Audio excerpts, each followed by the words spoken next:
সাঈদ ইবনে আমির আল জুমাহির একটি জীবনী আপনার থেকে শুনতে চাই। আলহামদুলিল্লাহ, আসসালাতু ওয়াসসালামু আলা রাসূলিল্লাহি ওয়া বাদ।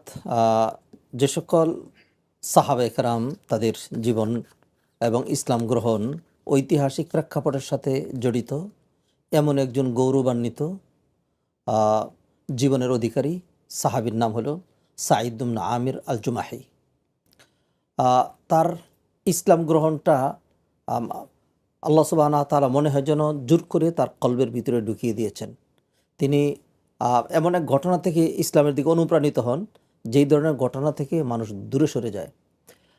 তার ইসলাম গ্রহণের ঘটনায় খুবাইব রাদিয়াল্লাহু তাআলা আনহুর জীবনীটা চলে আসে। নবীজি সাল্লাল্লাহু আলাইহি ওয়াসাল্লাম একবার 10 জন সাহাবায়ে কেরাম একটা ছোট্ট সারিয়া কাফেলা দল গোয়েন্দা তৎপরতার জন্য পাঠান আসফান নামক জায়গায়। সেখানে টের পেয়ে যায় বনু হুজাইল গোত্রের, বনু লাহিয়ান, হুজাইল গোত্রের শাখাগোত্র বনু লাহিয়ানের লোকজন, তারা 200 তীরন্দাজ যোদ্ধা নিয়ে এদেরকে ঘেরাও করে ফেলে। তারা পাহাড়ের চূড়ায় আশ্রয় নেয়, কিন্তু অবশেষে এই 200 জনের সাথে তারা কোলায় উঠতে পারে না। 7 জনকে তারা সেখানেই মেরে ফেলে, 3 জনকে বন্দি করে।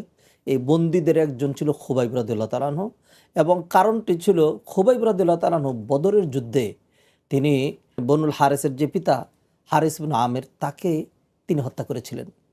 তো সেই জন্য এই লোকেরা জানতো যে খুবাইব তাকে হত্যা করেছে। তারা নিয়ে এই বনুল হারেস যে নিহত হয়েছিল তার পরিবারবর্গের কাছে নিয়ে খুবাইবকে বিক্রি করে দেয়। তারা তাকে কিনে নেয়, তাকে মারার জন্য তাকে বন্দি করে রাখা হয়। বিশাল লম্বা ঘটনা, এখানে অনেক ঘটনা ঘটেছে। তো যাই হোক, যেই দিন তারা চূড়ান্ত ফয়সালা করে যে খুবাইবকে তারা হত্যা করবে, সেদিন তানঈম এলাকায় মক্কার বাহিরে, হারামের বাহিরে নিয়ে যাওয়া হয়। তখন বাচ্চা, যুবক, নারী, সর্বশ্রেণীর সবাইকে সেখানে আহ্বান জানানো হয় এটা প্রত্যক্ষ করার জন্য। তো সেইখানে যখন তাকে শুলে চড়ানো হবে, হত্যা করা হবে, তখন খুবাইব রাদিয়াল্লাহু তাআলা আনহু বিনয়ের সাথে তাদের কাছে অনুরোধ করেছিলেন। তারা জিজ্ঞেস করেছিল, তুমি কি চাও? বলছিল যে আমার কোনো আশা নেই, যদি একটু সুযোগ দাও তাহলে 2 রাকাত সালাত আদায় করব। তখন তিনি 2 রাকাত সালাত আদায় করেন, খুব লম্বা করে নয়, স্বাভাবিকভাবে। এরপরে তিনি বলেন যে তোমরা যেন এটা মনে করতে না পারো যে একটু বেঁচে থাকার জন্য আমি লম্বা করেছি, সেই জন্য আমি সালাতটাকে লম্বা করলাম না। যাই হোক, তারপর তারা তাকে শাস্তি দিতে শুরু করে। প্রথমেই তার নাক, কান, হাত এগুলি ধীরে ধীরে কাটতে শুরু করে, রক্ত ঝরতে থাকে, আর জিজ্ঞেস করে যে তোমাকে ছেড়ে দেব, তোমার জায়গায় মোহাম্মদকে এনে দেব, হ্যাঁ, খালি তুমি বলবো যে হ্যাঁ আমরা আনি আর না আনি, তুমি যদি রাজি থাকো যেটা ঠিক আছে, আমার জায়গায় মোহাম্মদকে চড়ালে আমার কোনো আপত্তি নেই, তাহলে তোমাকে ছেড়ে দেব। তিনি তখন আরও ক্ষিপ্ত হয়ে বলেন যে কোশ্চিন কালেও না, আমি বেঁচে থাকতে মোহাম্মদের গায়ে একটা কাটা ফুটবে এটাও আমি সহ্য করব না। যাই হোক, তারপরে তারা তাকে ধীরে ধীরে তীর মেরে তরবারিতে আঘাত করে মানে জঘন্যভাবে তাকে হত্যা করে।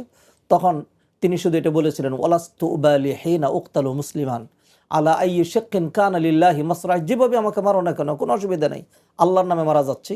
তিনি আরও একটা বদদুয়া করেছিলেন, বলছিলেন আল্লাহুম্মা আহসিহিম আদাদা, হ্যাঁ, ওয়াক্তুলহুম বাদাদা ওয়ালা তুবকি বাদাহুম আহাদা, হ্যাঁ, ও আল্লাহ আপনি তাদেরকে গণনা করে রাখেন, হ্যাঁ, আপনি তাদেরকে খণ্ড বিখণ্ড করে হত্যা করবেন, এবং এরপরে এই ধরনের সুযোগ যেন আর কেউ না পায়। এই জঘন্য ঘটনাটা দেখে মানুষ তো মানে যাতে ভয় পেয়ে যায়, ইসলাম থেকে দূরে সরে যায়, এটা ছিল তাদের টার্গেট। এই ঘটনাটা সাঈদ ইবনে আমির আল জুমাহির কলবে ঢুকেছে। তিনি ফিরে এটা নিয়ে ভাবতে থাকলেন, একটা মানুষ যে এইভাবে তাকে নির্যাতন করা হচ্ছে, ওই মুহূর্তেও নবীর প্রতি যেই ভালোবাসা, এই ভালোবাসায় বলে দিচ্ছে তিনি সত্য নবী। তখন তিনি এইখান থেকেই প্রতিজ্ঞা করলেন যে আমি মুসলমান হয়ে যাব। তারপরে তিনি এইখান থেকে মানে নবীজির দরবারে চলে গিয়ে ইসলাম গ্রহণ